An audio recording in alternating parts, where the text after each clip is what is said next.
सुबह का समय, हल्की ठंडी हवा चल रही थी। चिड़ियों की चहचहाहट से पूरा जंगल गूंज रहा था। एक पेड़ की डाल पर रानो चिड़िया अपने छोटे छोटे बच्चों के साथ बैठी थी।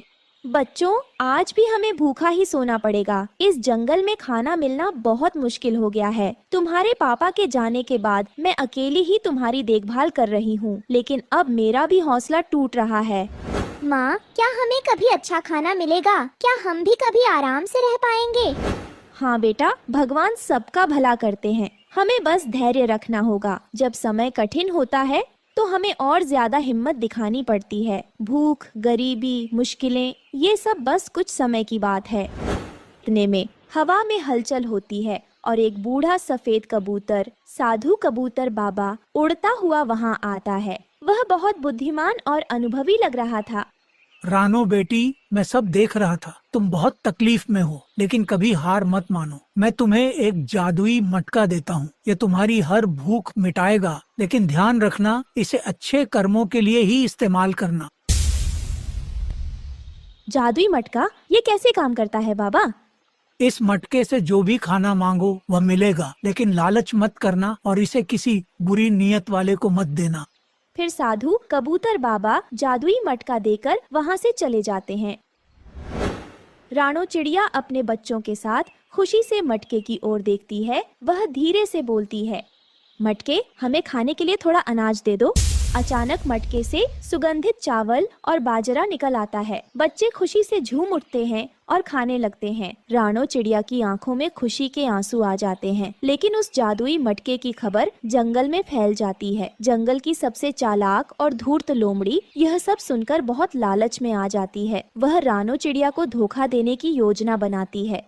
अगर ये मटका मेरे पास आ जाए तो मैं जंगल की सबसे ताकतवर बन जाऊंगी।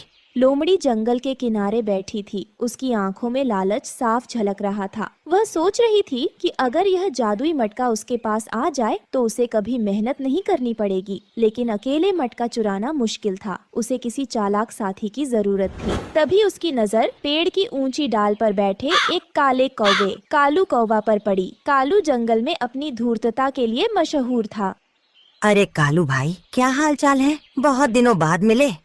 अच्छी बात है लोमड़ी, तुम आज इतनी मीठी क्यों बन रही हो? कुछ तो गड़बड़ है। अरे नहीं भाई, मैं तो बस तुम्हारी मदद लेना चाहती हूँ। देखो, अगर हम दोनों मिलकर एक छोटा सा काम कर लें तो जिंदगी भर मजे में रह सकते हैं। अच्छा, कैसा काम? बताओ मुझे। तुमने सुना होगा, रानो चिड़िया के पास एक जादुई मटका है जिससे वह मनचाहा खाना निकाल सकती है। अगर वह मटका हमारे पास आ जाए तो हमें कभी खाना ढूंढने की जरूरत नहीं पड़ेगी। क्या जादुई मटका? ये तो कमाल की चीज है। लेकिन रानो चिड़िया बहुत समझदार है, वह इतनी आसानी से मटका नहीं देगी। यही तो काम है, हमें उसे चतुराई से बेवकूफ बनाना होगा। मैं रोने का नाटक करूंगी और उसे बेचारी बनने की कहानी सुनाऊंगी। जब वह मुझ पर दया करके खाना निकालेगी तो तुम्हें बस मौका देखकर मटका चुराना होगा। हाँ हाँ हाँ हाँ हाँ, चालाकी की बात हो और मैं पीछे रह जाऊं, मैं तुम्हारी मदद करूंगा, लेकिन बदले में मुझे भी मटके का आधा हिस्सा चाहिए। दोनों मिलकर जोर जोर से हंसने लगते हैं और रानो चिड़िया को धोखा देने की योजना बना लेते हैं। शाम का समय था, सूरज डूब रहा था और जंगल में हल्की ठंडी हवा बह रही थी। रानो चिड़िया अपने घोंसले में बैठी अपने बच्चों को लोरी सुना रही थी। तभी अचानक एक करुण भरी आवाज सुनाई दी। अरे कोई है? मुझे बचाओ, मैं भूखी मर रही हूँ, कोई तो मदद करो।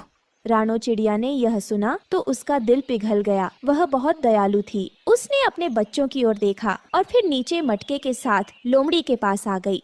अरे लोमड़ी बहन, तुम इस हाल में क्यों हो? क्या हुआ?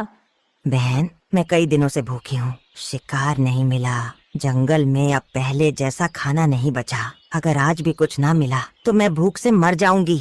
रानो चिड़िया को लोमड़ी की हालत पर दया आ गई। उसने तुरंत जादुई मटके की ओर देखा और धीरे से बोली, ओ जादुई मटके, मुझे कुछ अनाज और फल दे दो। उधर कालू कौवा पेड़ पर छिपकर यह सब देख रहा था और सही मौके का इंतजार कर रहा था। जब रानो चिड़िया से जरा सी लापरवाह हुई, तभी कालू कौवे ने इशारा किया। लोमड़ी तुरंत उठी और चालाकी से रानो चिड़िया का ध्यान भटकाते हुए बोली, अरे पीछे देखो, वहाँ झाड़ी में एक सांप छिपा है। क्या? सांप कहाँ है? जैसे ही रानो चिड़िया ने पीछे देखा, लोमड़ी ने तुरंत जादुई मटका उठाया और बिजली की तेजी से भागने लगी। कालू कौवा भी उसके साथ उड़ गया। जब रानो चिड़िया ने मुड़कर देखा तो वह हैरान रह गई। अरे मेरा मटका, तुम दोनों चोर हो, रुक जाओ। लेकिन लोमड़ी और कालू तेजी से जंगल में भाग गए। रात हो चुकी थी। लोमड़ी और कालू जंगल के एक गुप्त कोने में पहुंच चुके थे, जहां कोई नहीं आता था। वहां उन्होंने मटका रखा और खुशी से झूम उठे। अरे वाह, अब हम हर दिन इससे खाना निकालेंगे और कभी मेहनत नहीं करनी पड़ेगी। बिल्कुल, और रानो चिड़िया भूख से तड़पती रहेगी। अगली सुबह रानो चिड़िया ने जंगल के सबसे बुद्धिमान उल्लू बाबा के पास जाकर मदद मांगी। उल्लू बाबा ने उसकी बात सुनी और एक योजना बनाई। लोमड़ी और कालू को डराकर उनका भ्रम तोड़ना होगा। वे जितने चालाक हैं, उन्हें उतना ही बड़ा डर दिखाना पड़ेगा। लेकिन बाबा, हम उन्हें कैसे डराएंगे? आज रात देखो, जादुई खेल शुरू होगा। रात होते ही उल्लू बाबा और रानो चिड़िया ने मिलकर जंगल में एक डरावना माहौल बना दिया। जब लोमड़ी और कालू अपने ठिकाने में मटके के साथ बैठे थे, तभी अचानक पेड़ों से अजीब अजीब आवाजें आने लगी। हवा तेज हो गई और पेड़ों की टहनियाँ झूलने लगी। उल्लू बाबा ने गहरी और डरावनी आवाज में बोलना शुरू किया। जो किसी का हक छीनता है, उसका विनाश निश्चित है। जादुई मटका चुराने वालों, अब तुम पत्थर बन जाओगे। लोमड़ी और कालू यह सुनते ही घबरा गए। उन्हें लगा कि मटका सच में श्रापित है। तभी रानो चिड़िया पेड़ के ऊपर से जोर से बोली, ओ जादुई मटके, अपने असली मालिक के पास लौट आओ। अचानक हवा और तेज हो गई और उल्लू बाबा ने जोर से अपने पंख फड़फड़ाए। लोमड़ी और कालू डर से थर-थर कांपने लगे। घबराहट में लोमड़ी ने मटका छोड़ दिया और भाग खड़ी हुई। कालू भी पीछे पीछे उड़ गया। तभी रानो ने तुरंत मटका उठा लिया और खुशी से वापस अपने घर लौट गई। उसके बच्चों ने उसे देखकर खुश होकर चहचहाना शुरू कर दिया। अगले दिन साधु कबूतर बाबा फिर से आए। उन्होंने रानो को आशीर्वाद दिया। रानो, तुमने हिम्मत और चतुराई से अपना हक वापस पाया। यही सच्चे साहस की पहचान है। सच्चाई और मेहनत से जीने वालों को कोई हरा नहीं सकता। हाँ बाबा, अब मैं जान गई हूँ कि लालच का कोई अंत नहीं होता और मेहनत ही असली जादू है।